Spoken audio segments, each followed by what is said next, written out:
In the Crimson Streak chronicles of Tudor England, where sovereign whims sent heads tumbling and pyres blazing, one execution remains etched as perhaps the most grotesque ever carried out on an English scaffold. When 67-year-old Margaret Pole was taken to die on May 27, 1541, what occurred was not a clean decapitation, but a savage slaughter that would forever scar those who bore witness.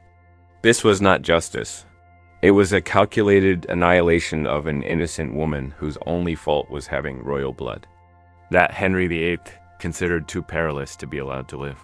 The woman destined for such a grisly end was born Margaret Plantagenet, daughter of George, Duke of Clarence, brother to 2 English kings. Her lineage was faultless, her noble status unassailable, and her allegiance to the crown resolute. For most of her life, she had served faithfully as governess to Princess Mary, had had her titles and estates restored, and was widely regarded as one of the kingdom's most honorable women. Yet, in Henry's fevered imagination, her mere existence posed a peril that could not be endured.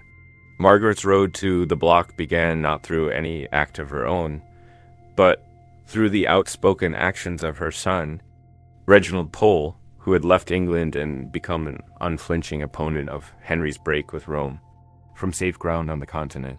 Reginald unleashed blistering rebukes of Henry's religious reforms and his treatment of Queen Catherine of Aragon.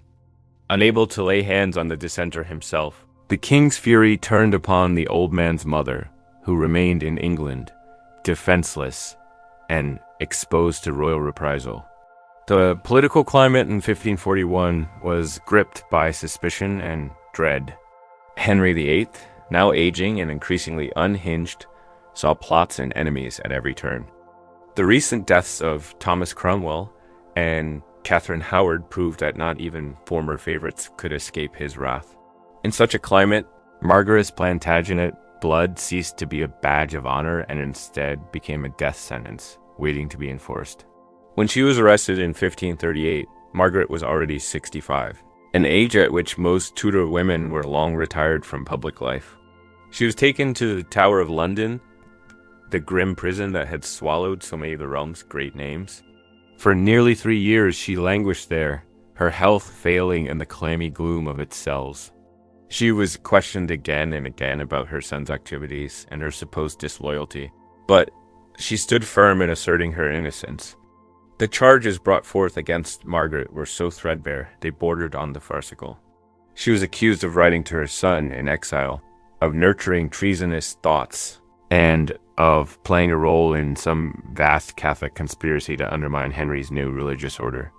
There was no concrete evidence, no incriminating letters, no witness testimonies, no plot ever proved. Her guilt was presumed solely because of her noble birth and her son's actions abroad, an outrageous distortion of justice even by Tudor norms. Henry's choice to carry out the execution was not rooted in fairness, but in cold strategic cruelty. Intelligence had reached him that Reginald was working with foreign forces to threaten England, and the king decided that executing Margaret might either lure him back or serve as a blood-soaked warning to others. Henry's logic was brutal and simple: wipe out all possible rivals to the throne, regardless of their actual innocence or guilt. The Bill of Attainder that sealed Margaret's doom was passed in 1539, declaring her guilty of treason without need for trial. This legislative device let Henry sidestep the courts altogether, allowing Parliament to condemn victims without legal proceedings. Margaret was given no opportunity to speak in her own defense, to summon witnesses, or to hear the charges laid against her. She was simply branded guilty and left to wait as the sentence loomed over her for 2 agonizing years. As the spring of 1541 crept in, Henry's mood darkened further. Reports of Catholic unrest in the north and foreign intrigues convinced him that the time had come for a definitive demonstration. Margaret Pole, last of the Plantagenets, would die, and her death would be a warning to all who dared challenge Tudor dominance. The order came down. The Countess of Salisbury would be beheaded within the Tower of London before a small gathering of witnesses. The morning of May 27, 1541, broke damp and bleak over the city. Within the tower's gray walls, the machinery of death turned slowly. A scaffold had been built on Tower Green, the private place of execution reserved for nobles. Unlike the common spectacles at Tower Hill, this would be a more contained event, attended only by select officials, guards, and courtiers summoned to watch. The secrecy of the scene would make what happened next all the more haunting. Margaret was roused before sunrise and informed that the hour had come. After nearly 3 years in confinement, the elderly woman was frail and feeble, her body worn down by the chill and filth of her prison. She wore a plain black dress, the attire assigned to traitors, though all who looked upon her noted she still bore the quiet dignity of royal lineage. When told of her death sentence, she stayed composed, requesting only a few moments of prayer before she faced her executioner. The short walk from her cell to the scaffold was heavy with symbolic weight. She moved slowly, flanked by guards, her silvery hair visible under a modest white coif. Those watching later described her composure as remarkable. She had spent the night in prayer, preparing her soul for what she believed would be a quick death and final judgment. No one could have imagined the horror that lay ahead. Tower Green had seen many executions, but nothing like this. The scaffold stood about 4 feet high, surrounded by roughly 36 people. The execution block sat squarely in the center, positioned to allow the executioner a clean stroke, or so it was assumed. The man chosen for the task was not the regular executioner, who was apparently unavailable, but a substitute whose inexperience would soon lead to unspeakable disaster. When Margaret ascended the platform, she turned to her small audience and spoke briefly. She affirmed her innocence and entrusted her soul to God. She neither pleaded nor protested. Such theatrics were considered unworthy of someone of her rank. Instead, she knelt at the block with the same grace she had carried through life, laying her neck across the wooden beam and waiting for death's blow. Nothing could have prepared those present for what came next. The substitute headsman raised his axe, took aim, and missed entirely. The blade crashed into Margaret's shoulder and back with terrifying force. Her scream of agony shattered the silence as blood spilled from the gash. Yet she did not die. Incredibly, the elderly countess, stunned and bleeding, tried to get up. Her survival instincts overwhelmed the customs of execution. Blood soaking her gown, she staggered across the platform, attempting to flee. The image of a bleeding noblewoman scrambling away from the block stunned those watching. Some had never seen such raw violence before. The executioner, rattled and desperate, gave chase. Axe in hand, he pursued Margaret around the scaffold, swinging wildly. What happened next resembled not an execution, but a frenzied butchery. Margaret's feeble body tried in vain to escape her pursuer as he hacked at her again and again. The axe hit her arms, her back, her shoulders, wherever he could land a blow. Witnesses would later liken the scene to a slaughterhouse rather than a state-sanctioned death. With each strike, the horror mounted, and Margaret's resistance waned. Most reports agree she endured at least 10 strikes, some say more. Every blow deepened the terror, as her strength ebbed and her movements slowed. The crowd stood in frozen disbelief.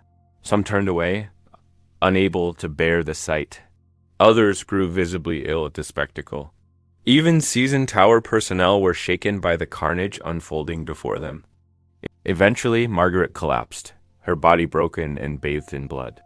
But the executioner, still gripped by panic or duty, struck her several more times, only stopping when he was sure she was dead. When it was over, the scaffold was slick with blood. Margaret Pole, last of the Plantagenets, had been torn apart, not dispatched with the dignity owed to her noble birth. The reaction to the killing was one of stunned, hushed horror.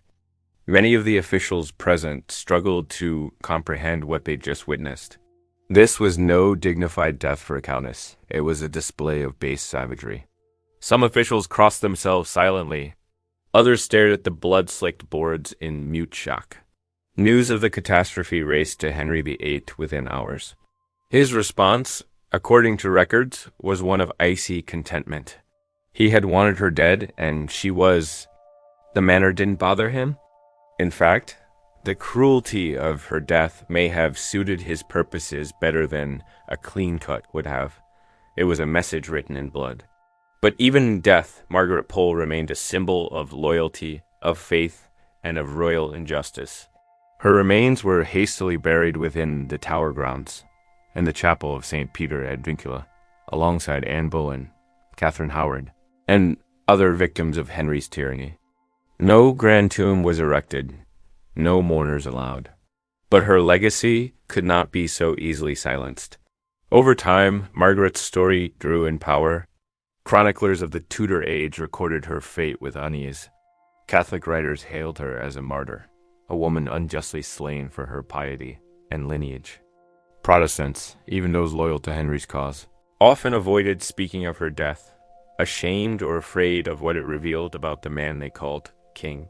In later years, her memory would be reclaimed, and in 1886, the Catholic Church officially beatified her as a martyr, recognizing the spiritual strength with which she faced death.